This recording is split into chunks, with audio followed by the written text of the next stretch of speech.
नमस्कार दोस्तों, Bharat selection wing Lakhperabagh Barabanki के ऑफिशियल चैनल पर आप सभी का स्वागत है। डिक्टेशन रामधारी गुप्ता, खंड 2, प्रतिलेखन संख्या 3, स्पीड 60, स्टार्ट होगा 5 सेकंड बाद।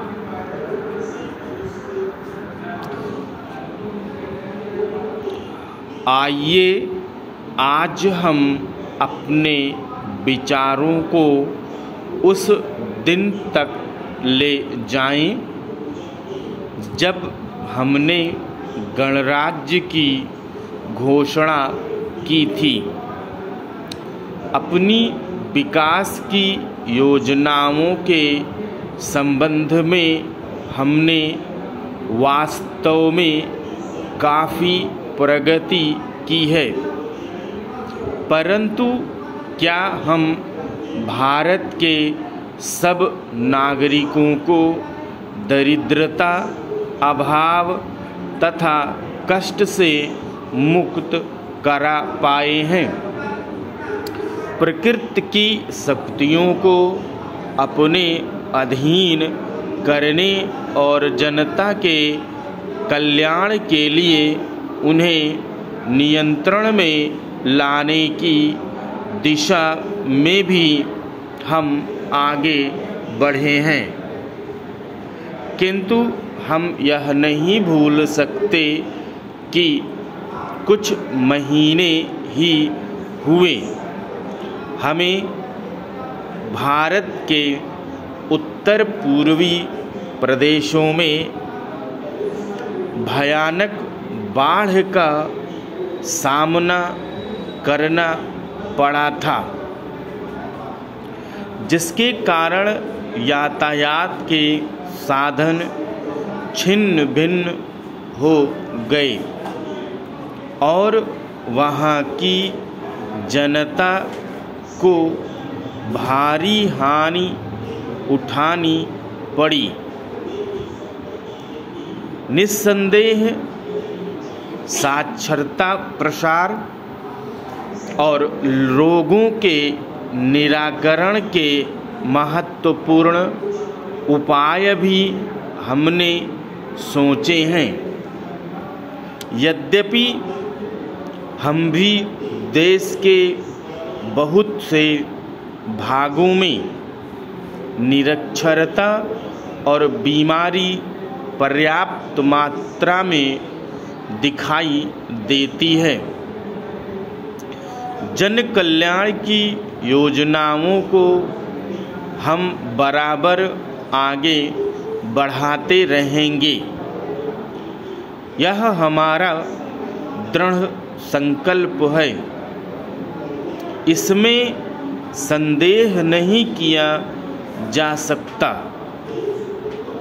इन योजनाओं के पूरे होने के संबंध में जो प्रयास अब तक किया गया है, उससे भी हमें असंतुष्ट नहीं होना चाहिए।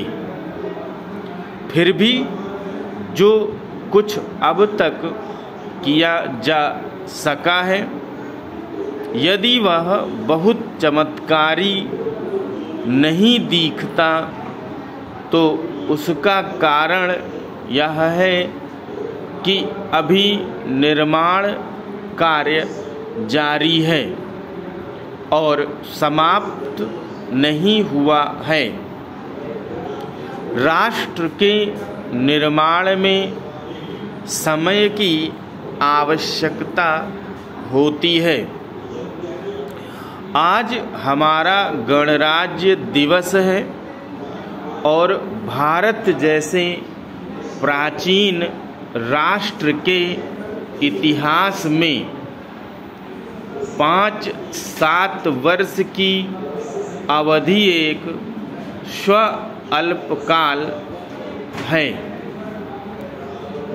आइए अब हम विगत वर्ष की घटनाओं पर नज़र डालें और यह देखें कि विकास के कार्यों और निर्माण योजनाओं की दिशा में हम कहाँ तक आगे बढ़ सके हैं। यदि मुझसे यह कहा जाए कि बीते वर्ष की घटनाओं का वर्णन मैं एक वाक्य में करूं, तो मैं कहना चाहूँगा कि संविधान में दिए गए निर्देशों के अनुसार हमने समस्त राष्ट्र के साधनों को ऐसे ढंग से जुटाना आरंभ कर दिया है जिससे यह स्पष्ट हो जाता है कि भारत में कल्याणकारी राज्य की स्थापना का श्री गणेश हो चुका है। पिछले वर्षों में हमने जो संकल्प और दावे किए थे अब वे मूर्तिमान होने लगे हैं। इसलिए अब यह समझना कठिन है कि राष्ट्र किधर जा रहा है और आगामी 10 या 15 वर्षों में हम किस स्थिति में होंगे। महान नदी घाटी योजनाओं पर कार्य बराबर जारी है। इनमें से एक योजना भाखड़ा नंगल योजना से बहुमूल्य पानी और बिजली पंजाब, पेप्सू तथा राजस्थान के भागों को मिलने भी लग गई है।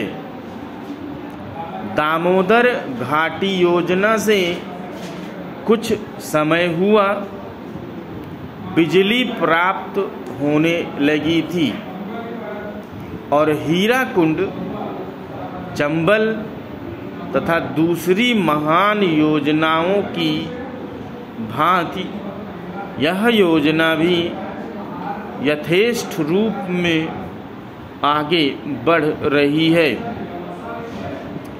भाखड़ा नंगल योजना का प्रथम चरण समाप्त होने से अब यह स्पष्ट है कि इन महान योजनाओं के द्वारा देश में कितने महत्वपूर्ण परिवर्तन हो जाएंगे।